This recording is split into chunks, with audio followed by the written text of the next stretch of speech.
Swayam Prabha. Digital India. Educated India.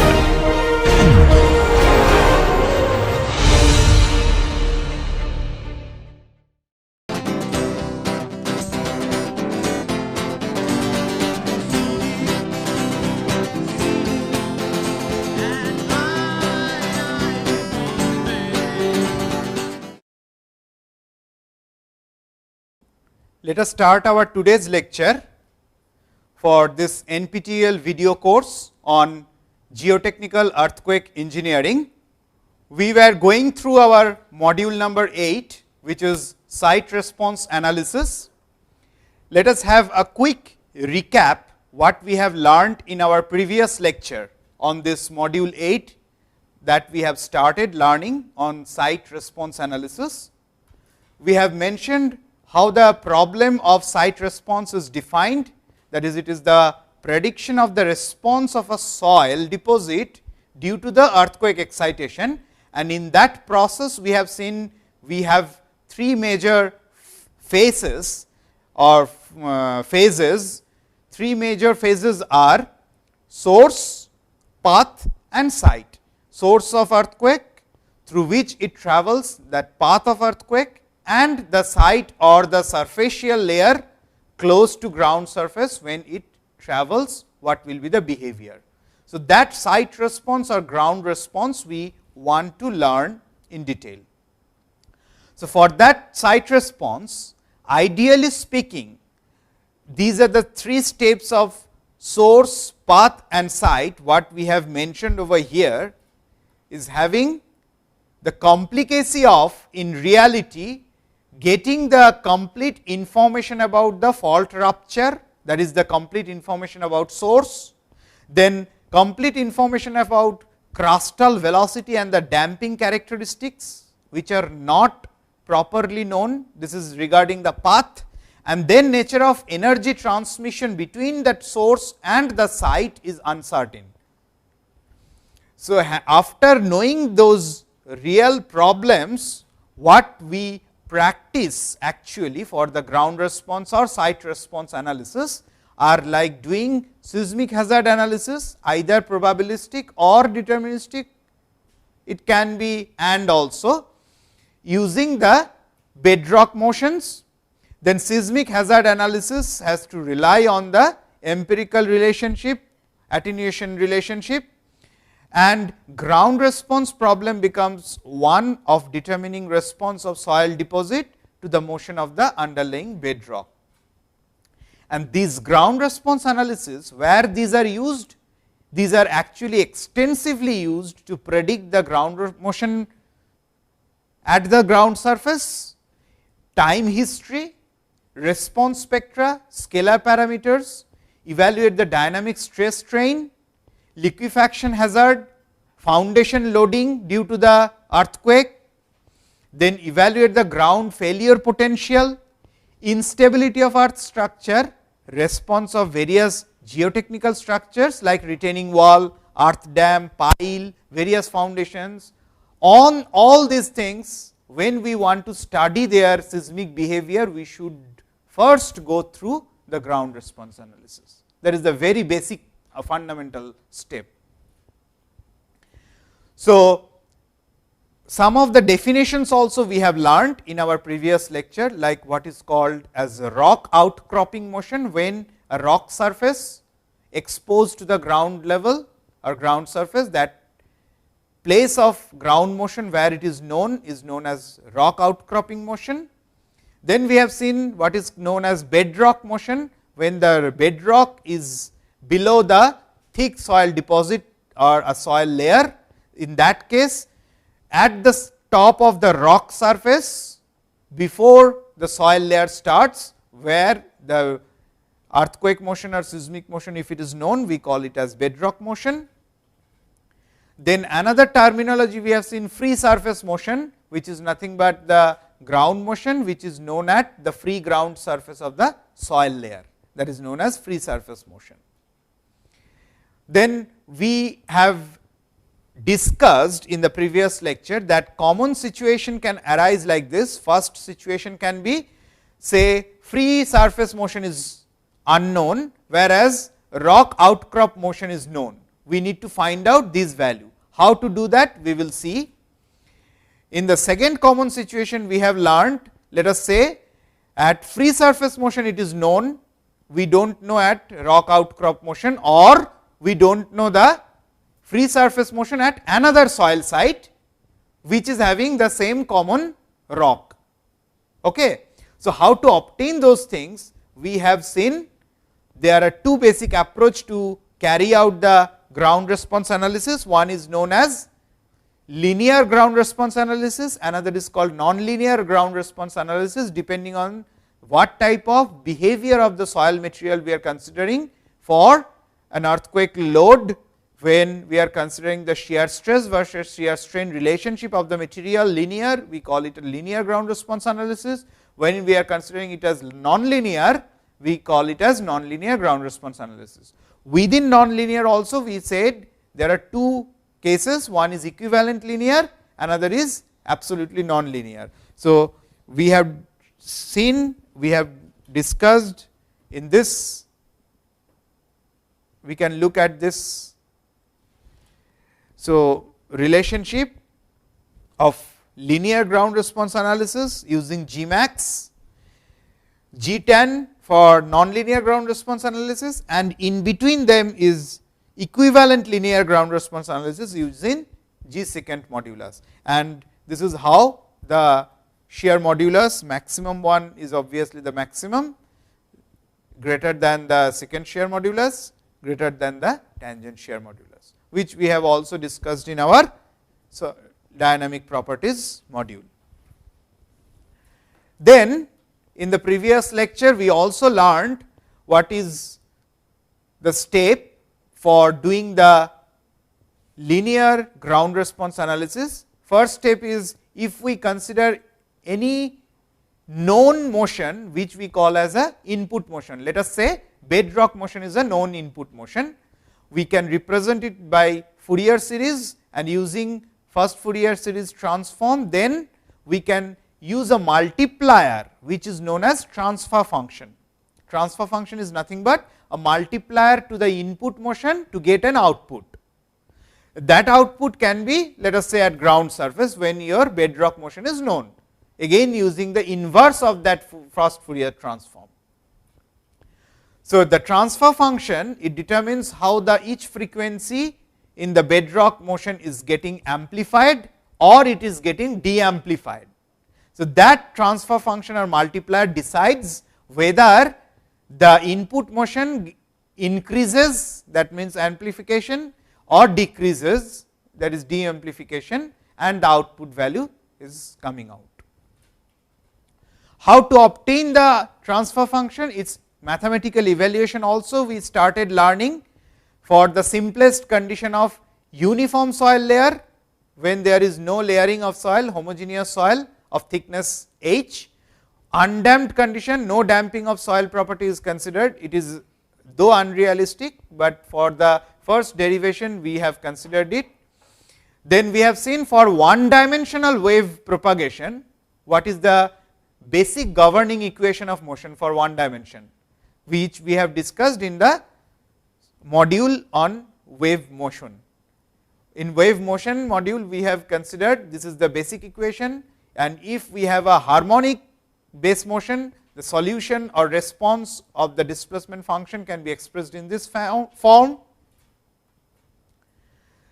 If displacement is expressed in this form, then shear stress can be obtained in this pattern, because shear strain we can get by differentiating this displacement function in terms of z and multiply with respect to the shear modulus, we will get the shear stress. The condition, boundary condition which is known to us, that will help us to get this values of the constant. So, that boundary condition one which is known to us is at ground surface stresses should be 0. So, using that we got A and B should be equal.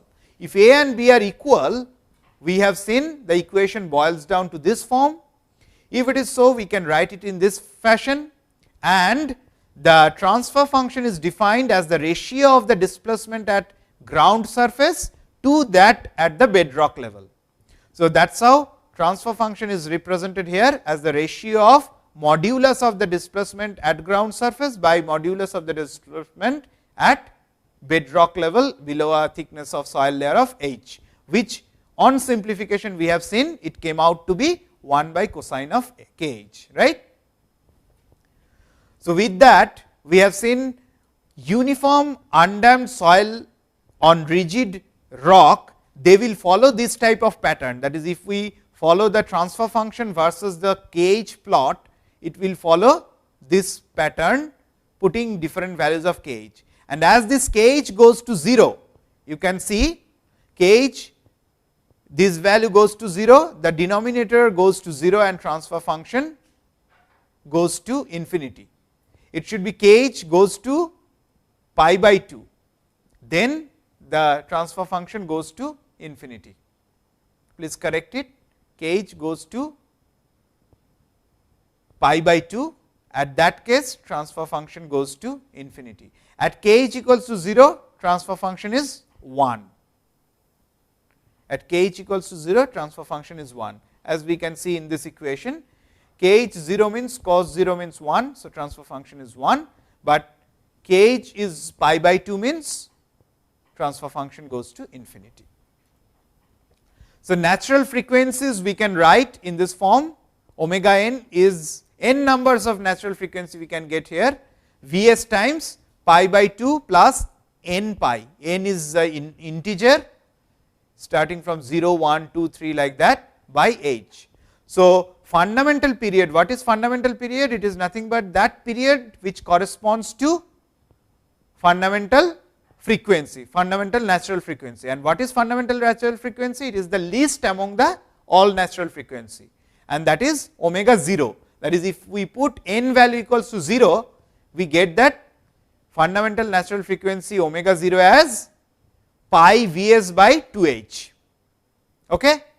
So, by putting omega 0 as pi Vs by 2h, the value of fundamental period we get at 4h by Vs. That already we have used earlier in one of the module and also in soil dynamics course, that this is the way how to obtain the fundamental period of any soil layer which is having a thickness of h and having a shear wave velocity value of Vs.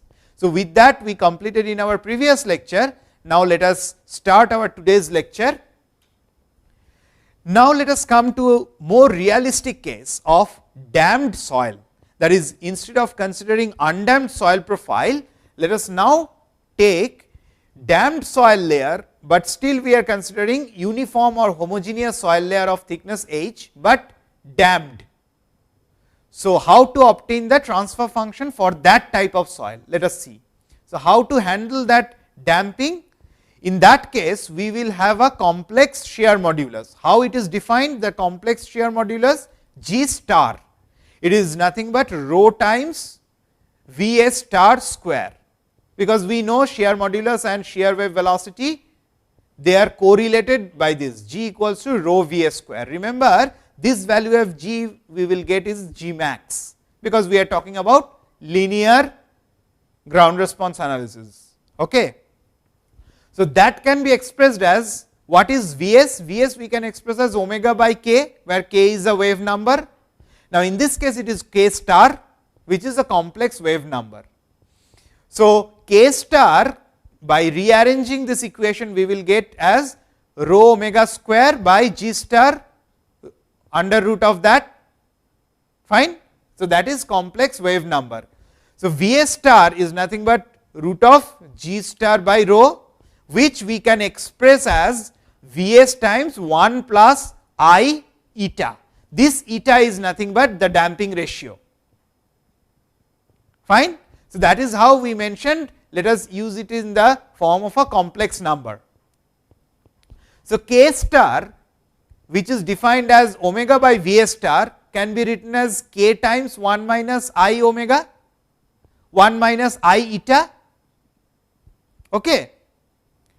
So, that is complex wave number compared to the wave number which we have discussed for the undamped case. Okay. Now, knowing this, what we can do? We can repeat the analysis like before, what we have done for undamped case, and the transfer function which defines as the same ratio at ground surface to at bedrock level. What will be the change? U of 0 t remains same, 2 a e to the power I omega t, is not it, because z becomes 0 there.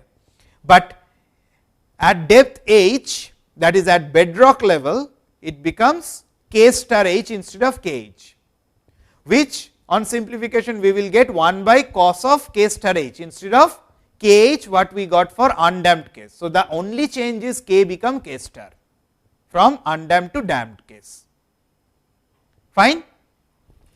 So, with that, now if we want to plot the variation of this transfer function, what we will get? This transfer function now is a function of not only the frequency, but it is a function of damping ratio also, which is involved in the k star, which is involved through this V s star. We can express it like this. So, how we can express this transfer function, that we have seen in the fundamentals or basics of vibration theory. If you recall the module on vibration theory, or if you go through my other video lecture on soil dynamics, where we have already discussed about dynamic magnification factor, if you go through those lectures, that module 2 of soil dynamics lecture or module 2 of this lecture, you will find we can express this transfer function now in this format, 1 by root over cosine square of k h plus eta k h whole square, okay, which if you want to express in terms of V s, can be 1 by root over cosine square omega h by V s plus eta omega h by V s whole square. Now, for different values of eta, you can see in this picture, now we have plotted, these are the values of transfer function or amplification factor by the value k h. Why we mentioned that transfer function can also be called as amplification factor? Please note it down. Transfer function can be mentioned as amplification factor also, because if we go back to the definition of it, it is the ratio of displacement at ground surface to displacement at bedrock level. That means, how much it gets amplified. That is why the transfer function itself gives you the value of amplification ratio. So, that is why the amplification factor at different values of k h 0 means again it will become 1, okay, this transfer function, but at different values of eta, the damping ratio, the different peaks you will get at different values of k h. That means, it never goes to infinity for a positive value of eta. It goes to infinity only if eta equals to 0, that is when there is no damping present. Fine. So, that is why the profile will become now like this, and if the damping ratio of the material, damping ratio of the soil layer increases from 5% to 20% through 10%, there will be decrease in the peak values of this amplification factor at different values of k h. Can you see that? So, it depends very much on the damping ratio of the soil material, that what value of amplification you will get, and also at what value of k h you are computing it, that is what value of h by V s you are having for your particular site. Clear? So, for uniform damped soil on rigid block, already we get the solution like this. We can note that natural frequencies still exist, because we know that as per the definition of natural frequency, whether it is damped or undamped, natural frequency remains same, right. So, natural frequencies still exist. Low natural frequencies, they get strongly amplified, Okay. What does it mean? If we look at the natural frequencies, lower values get strongly amplified than at the higher values. Higher values of kh obviously will give you higher values of omega n's. Am I right? That means lower natural frequencies get strongly amplified, whereas higher values of natural frequencies are weakly amplified. So, if you have a higher and higher natural frequency, the amplification will be lesser. So, this is one very important observation one should made here, because we have already discussed that earthquake can have different ranges of frequency when earthquake is coming and hitting at a particular site. We have seen between 1 hertz to 2.5 hertz various frequencies it can have. So, if you have a lower range of earthquake frequencies, then chances of getting that frequency amplified is more than if you have a higher frequency of earthquake. Okay. We will see later on few examples that wherever there are high frequency earthquake, chances of amplification is lesser. In that way, it is helpful in a sense that frequency is large for the earthquake motion, but problem related to amplification or soft soil condition is lesser compared to if you have a low frequency earthquake, that will have a more chance or more amplification. Whereas, you can see beyond a certain value of kh, there is no amplification, there is inverse of it, that is de-amplification. That is, instead of increasing it above 1, it will be below 1, the transfer function will be less than 1. Where that condition occurs? At very high frequency, it gets de-amplified. That means, if you have any earthquake excitation frequency, say very high value of the frequency range, in that case you can probably expect that the ground surface motion, the frequency what you are getting, that will get de-amplified. Whatever displacement you will get, whatever acceleration you will get, that will get de-amplified or lesser than what you have at the bedrock level. So, which is good for a site where we want to construct some structure. De-amplification is always better, because it is reducing the effect of earthquake when it comes to the ground surface or close to our structure, compared to long depth or deep below the bedrock level. Okay. So, amplification strongly frequency dependent, which is quite clear from this result. Amplification is very much dependent on this frequency. Fine. Now, let us come to a case where uniform undamped soil we are considering on a elastic rock, instead of a rigid rock.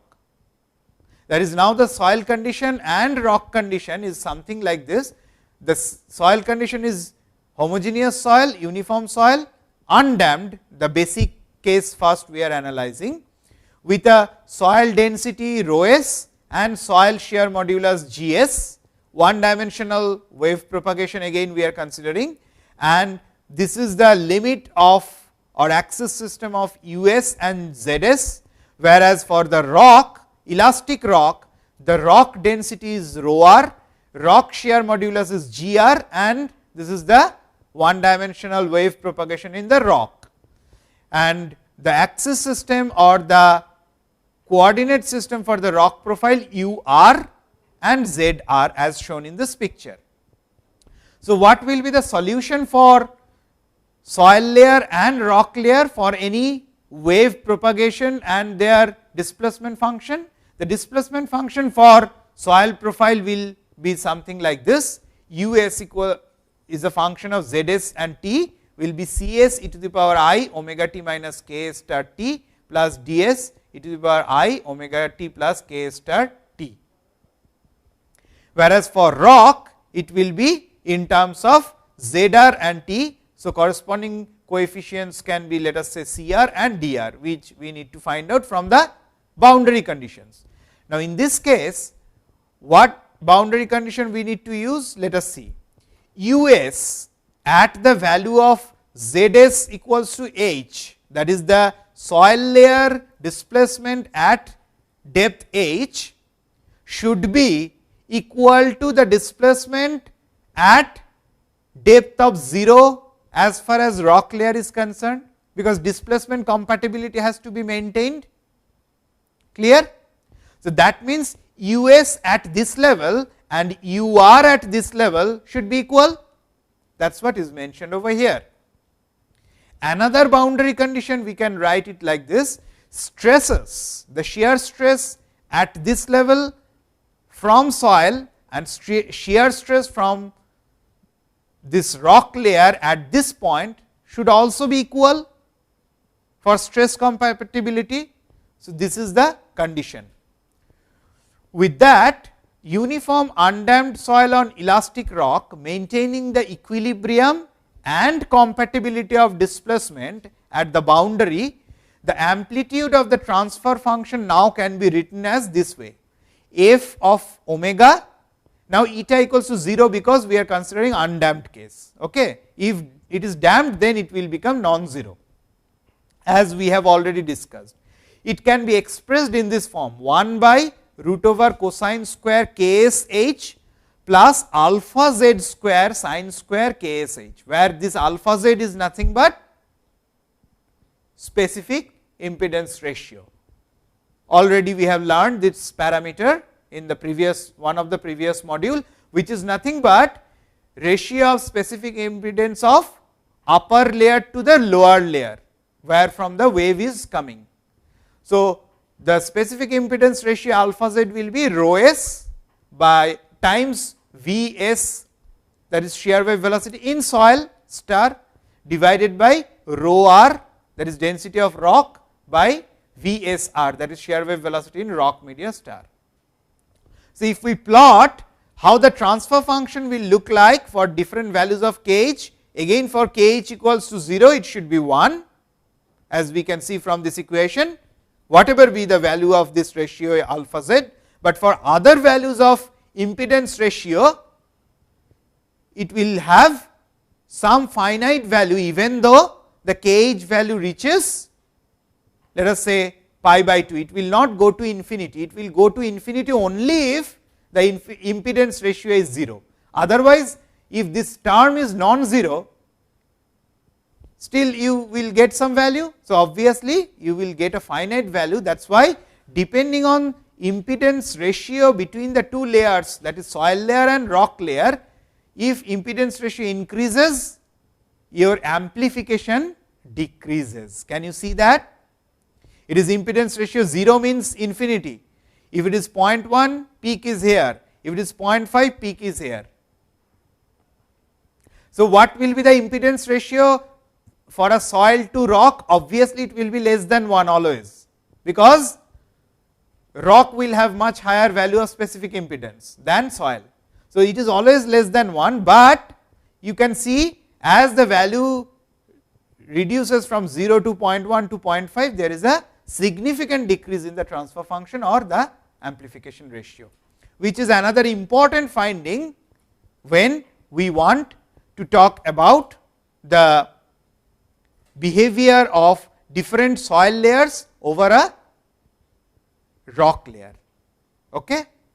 Now, for this, once again we can see this uniform undamped soil on rock layer, even with no soil damping. That is, remember, we have not considered any soil damping, we considered undamped soil media. Still resonance cannot occur, still this resonance is not occurring. We are getting some maximum value, but still it is not going to infinity, that is what it means. Why it is so? Because energy removed from soil layer by transmission into the rock in the form of radiation damping. That is, in the first case, when we considered uniform undamped soil layer over a rigid rock, we did not consider the radiation damping. Now, when you are considering the rock layer elastic properties of the rock, here you are considering that effect of radiation damping, which helps to reduce this amplification or reduce this transfer function value. That means, even if you do not consider the viscous damping or material damping of the soil layer, there is some other damping which is radiation damping. This we have mentioned earlier also in one of the module, that we have two damping criteria. One is material damping or viscous damping, another is radiation damping. So, here you can see the influence of both. In this case only we are showing the influence of radiation damping, and when we will consider the damped soil, we can see the influence of both radiation damping as well as viscous damping or material damping. Now, for transfer function evaluation in a layered soil, that is, let us consider the most generalized case of layered soil and damped soil on an elastic rock. So, that type of layer, what we can do when we are doing the ground response analysis for that type of layered soil, we will have different layer thickness of soil like H1, H2, like that up to say Hn, and Hj is any jth layer, Hj plus 1 is any j plus 1th layer, and for individual layer the material properties which are necessary for our ground response analysis are like shear modulus variation, damping and density, right. Then Z we are measuring for each layer from the starting of that layer. That means, for layer 1 we are starting measuring Z from the ground surface. For layer 2 we are starting measuring Z from the interface of layer 1 and layer 2, like that all the Z have been shown over here. So, now how to estimate the transfer function for any layer, say any jth layer, we will look at the next slide. So, for any layer j, the displacement function, that is uj as a function of zj and t, should be expressed like this, because that solution for the displacement we have already seen in terms of coordinate and time. Now, for equilibrium, what we can say, that whatever be the displacement function equation for jth layer and j plus 1th layer, they must be compatible. That means, if I go back to this slide, that is, from the jth layer whatever displacement we are getting at this point, and whatever displacement we are getting from this j plus 1th layer at this point must be equal. That means, displacement compatibility has to be maintained, and also equilibrium has to be maintained, that is the stress condition also calculated for this jth layer at this depth of Hj, and the stress condition at j plus 1th layer at this level of 0 at the starting point of this j plus 1th layer should be equal, right. So, the equilibrium and the compatibility will give us these two relationships, by using which we can get these constants. Now, let us look at further. If we know the response at layer j, then what will be known to us? Like Aj and Bj will be known to us. How this response at layer j will be known? Because let us look at this slide once again. Suppose, what are the possibilities in which way we will know the response of jth layer? One is, if you consider the free boundary, the stress condition should be known. Am I right? Another criteria is, when the bedrock motion you are considering, if you know the bedrock motion property, from that bedrock motion acceleration time history, you will get the displacement time history also. So, that will give another boundary value known. So, using those boundary values which are known, what one can get? One can get the other two unknowns for any other layer, and it is a successive process, like for one layer to another layer you can transfer this equation. Like you can write down, suppose if you have n number of layers or n plus 1 number of layers, for each layer you will have one equation that will lead you to n plus 1 equations, and then starting from any of the two boundaries, either the ground surface or at the bedrock motion which is known to you, you can get the other intermediate layers, these constant values. Is it clear? So, how we can do this exercise? Obviously, for a multi-layer system, this exercise need to be done using a computer program, and the commonly used computer program to do this ground response analysis are SHAKE, SHAKE, that is a very well known computer program which can do this ground response analysis for a layered soil like this. Another computer program is known as Deep Soil, DEEP-SOIL. We will come to the application of those software very soon when we will talk about the case studies. So, now solving for these unknowns, what we can get? We can express this a j plus 1 and b j plus 1 in terms of a j and b j, which we said you should be known from one of the boundary conditions. Now, or relating the coefficients to those at the ground surface. As I have mentioned, at ground surface this coefficient should be known, expressed in this format. Okay? So, finally, a transfer function relating the motion in layer I to the motion in layer j can be written in this form.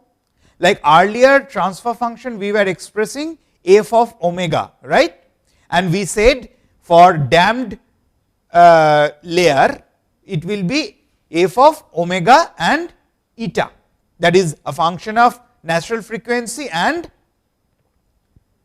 function of damping ratio of the material. Now, if we want to generalize this transfer function from any layer I to any other layer j, that is earlier transfer function definition we have used for subsequent two layer, right, layer 1 to 2 like that. But here we are referring to transfer function from layer I to j. So, in that case the equation can be written in this form: a I omega plus b I omega by a j omega plus b j omega, where these are individual displacement functions of that particular layer. That is, the definition of transfer function still remains same, it is nothing but the ratio of the displacement between the two layers. Okay? So, it is a multiplier or the factor by which we need to multiply the known displacement to obtain the unknown displacement of another layer. So, if we know the motion at any layer, we can use this transfer function to compute the corresponding motion at any other layer. That is what it means. So, now let us see how this equivalent linear approach of this ground response analysis is carried out. So, the actual nonlinear hysteretic stress strain behavior of a cyclically loaded soil can be approximated by its equivalent linear properties. Like as we have already discussed earlier, that for defining the equivalent linear analysis, the cyclically loaded soil, we consider the stress strain behavior of this is the G max, this one is G sec and this one is G tan, right, that we have already seen. So, now we are using this slope G secant modulus, which gives us the equivalent linear approach.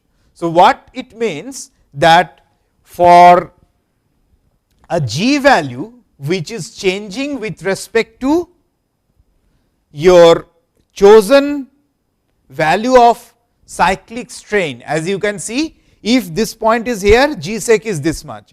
If I change this point to say gamma value of this one, say this is gamma 1 and this is gamma 2, that is at two different cyclic strain level we are considering. What we can see here, the G sec value will be this much. So, obviously, the G sec 1 is higher than G sec 2, right. Is it clear? So, what way we can express this? In the previous one of the earlier module on dynamic soil properties, what we have discussed, let us recap it, that when we plot this cyclic shear strain and this ratio of G by G max, in this case we actually talk about G sec by G max. What we have seen, it will be following some trend like this, that we have mentioned as modulus reduction curve, right. Where it will start, this will obviously start at the value of 1. Why 1? Because at low cyclic shear strain, obviously G sec will be nothing but G max. See, if I look at here, this is our G max. So, at very low strain, this G sec and G max is nothing but same. So, that is why their ratio will be 1 at low cyclic shear strain, and as the shear strain increases, there will be a decrease in this ratio below 1. As you can see from this, G max is always maximum, G max is greater than this one, G sec 1, greater than G sec 2. So, as we are increasing our gamma from this initial value to gamma 1, then gamma 2, obviously this ratio of G sec by G max is keep on decreasing, and that curve will look like this. This is modulus reduction curve. Similarly, the same behavior if I want to plot on this side the damping ratio, this, or sometimes we use this expression also, eta. If I want to plot the damping ratio, it is having a reverse trend. That means, at low cyclic shear strain, it will have low damping ratio, and as the damping ratio increases, or I should say as the cyclic shear strain increases, damping ratio also increases. Clear? So, this we have also discussed earlier in our dynamic soil properties, that module. So, now let us look at this slide over here, which shows this equivalent linear property. So, when we are talking about this axis G, it is basically not G, it is the ratio of G by G max versus gamma. We will have different values of gamma starting from gamma 1 initial to different values gamma 2, gamma 3, gamma 4, wherever you want to do this analysis of ground response. Okay. Similarly, the damping ratio, as I said, it increases as there is an increase in the cyclic shear strain. So, how to start this analysis? Now, that is the question. Like, we do not know at which value of cyclic shear strain this material property is actually existing. So, we have to find out that value of gamma 1 where all the results converge. What does it mean? It is a trial and error procedure in that computer program, which it can do by starting with some initial strain. So, we always start with some initial value of strain, very small value of strain you can select as a first step, or sometimes we call it as a reference strain. By considering that, one can estimate the corresponding value of G sec and eta, that is corresponding value of G and corresponding value of damping ratio for that particular strain level, low strain level. So, now using that, one need to find out, determine the peak strain and effective strain also.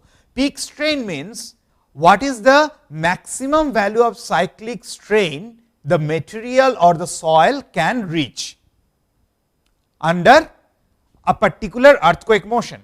So, that gamma max, and this is an operator R gamma, which will give you the effective strain gamma effective. I will show that how we are applying it in the practical example or actual example. So, now when we are selecting this gamma 1 corresponding G value we are getting, next trial what we need to do, by using these initial values we got some result. Now, by using those results of G and eta, you will finally get another shear strain. Now, that shear strain obviously will not match with your initial chosen shear strain. So, one is assumed shear strain, another is obtained shear strain. So, what you need to do? You need to go for trial and error procedure. Now, in the next level you increase your shear strain gamma 2 and take that corresponding value of G and eta at gamma 2 level and do the repeat analysis until this value converges. So, that is what it says, select properties based on the updated strain level gamma 2. In next level, compute the response with the new properties and determine the resulting effective shear strain, and finally, wherever the results will converge, that will give you the final effective strain and the final values of G and eta. So, it is an iterative procedure or trial and error procedure. So, this where it converges, see, repeat until the computed effective strains are consistent with the assumed effective stress. So, that final value where the results converge, that is nothing but your gamma effective, and that value of G and eta is our final value, which is responsible for that particular ground response analysis subjected to a particular input motion. Remember, it depends on your input motion also, we will see that very soon in an example. That is what about equivalent linear approach.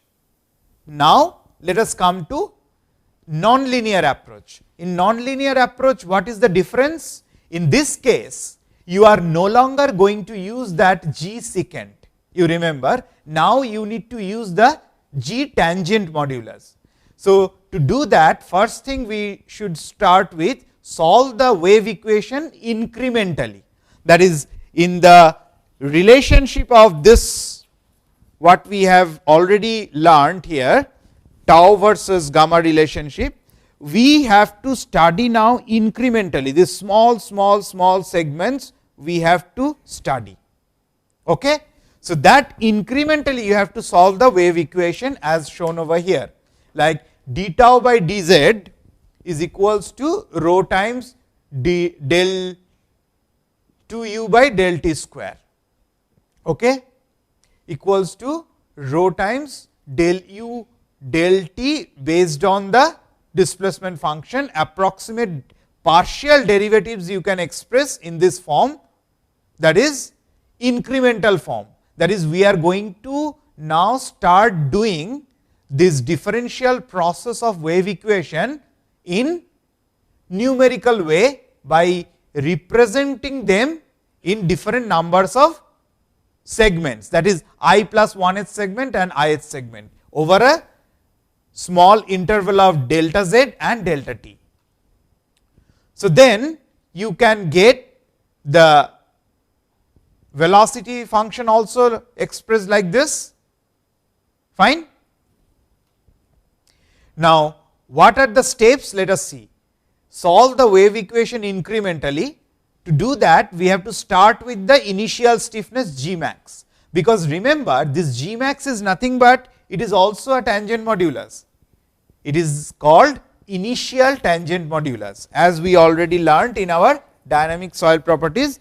This G max is nothing but it is also a tangent, but it is initial tangent.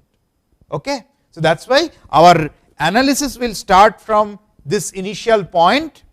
So, from here where we have to take this G max, clear. So, that is what we are doing over here. Start with initial stiffness G max, then compute the response for small time step delta t, that incremental time step. Compute the shear strain amplitude at end of each time step. Use that stress strain model to find G tan for next time step. Remember, at next time step, when we are getting another strain level, now instead of taking G max, it should follow the exact this variation of tau versus gamma incrementally, right. So, we are now getting individual G tan for each individual increment. So, that is what use the stress strain model to find that G tan for next time step. Compute the shear strain amplitude at end of next time step and continue this step through time for entire input motion. That is the entire input motion of earthquake, whatever you are using, for that entire time you divide it into number of small time step and repeat it the process for each time step. So, solve this wave equation incrementally, what you will get finally the tau versus gamma relationship, that is stress versus strain, shear stress versus shear strain relationship, you will get something like this, that is from the incremental one. That will give you nonlinear responses simulated in incremental linear fashion, that is piecewise small linear, but when you join them you are getting nonlinear fashion. So, material damping is taken care of by the hysteretic response. That hysteretic response, if you take this, obviously your material damping is well taken care of, and approach requires good model for description of the soil stress strain behavior. That is, when you are doing this, you need to use a proper soil model. Now, to do that, there are two major soil models, nonlinear stress strain soil models, which are in use for this ground response analysis. One is known as cyclic nonlinear model and another is called advanced constitutive model. Now, what is cyclic nonlinear model? In cyclic nonlinear model, this is the reloading part, this is the loading part. You can see what are the things you require. You require this backbone curve. This is nothing but the backbone curve. Okay. Now, unloading reloading rule must be followed here, and pore pressure model can be modeled in this cyclic nonlinear model. That is known as, from your, suppose if you are carrying out in the laboratory cyclic triaxial test, you will get for your soil this kind of behavior based on your number of loading and unloading, right. So, that curve will give you nothing but the backbone curve, and loading unloading data also you will get. That will also come along with the pore pressure model. That model can be used as one of the stress strain model when you are starting your ground response analysis. So, that is cyclic nonlinear model, that is a simpler one. Now, a higher model is called the advanced constitutive model. When you are using advanced constitutive model, suppose if we have this three orthogonal axis direction, sigma 1, sigma 2, sigma 3 plane, individual principal strain plane, we require the yield surface, how the yield surface is getting formed in this constitutive model. Now, strain hardening rule should be known, failure surface should be known, and the flow rule should be known. So, these are the characteristics of any constitutive model, and when you are doing the nonlinear stress strain cyclic shear stress versus cyclic shear strain model, you have to use this advanced constitutive model. There are various advanced constitutive model which are available in this standard deep soil or shake software. Now, a comparative study between this cyclic nonlinear model and advanced constitutive model. As I said, the advantage of cyclic nonlinear model is it is relatively a simpler model, because you can easily get that how the behavior of stress strain non-linearly based on your cyclic triaxial test or cyclic other lab test result, and it is small number of parameters are involved in that model. Whereas, the disadvantages of these models are simplistic representation of the soil behavior. Why simplistic? Because here you are not aware about what flow rule is taken care of, while stress hardening rule is taken care of, all these issues. and cannot capture the dilatancy effect. That is another drawback of this cyclic nonlinear model. Whereas, in advanced constitutive model, advantage is it can better represent the mechanics of the yield and the failure altogether, but the disadvantage is obviously several parameters are involved in this advanced constitutive model, and it is very difficult to calibrate to a particular soil profile using this advanced constitutive model. So, once you are going for advanced constitutive model in your ground response analysis, obviously it is expected to give a better result, but it will lead to a complex analysis of your ground response study. Okay? So, with this we have come to the end of today's lecture. We will continue further in our next lecture.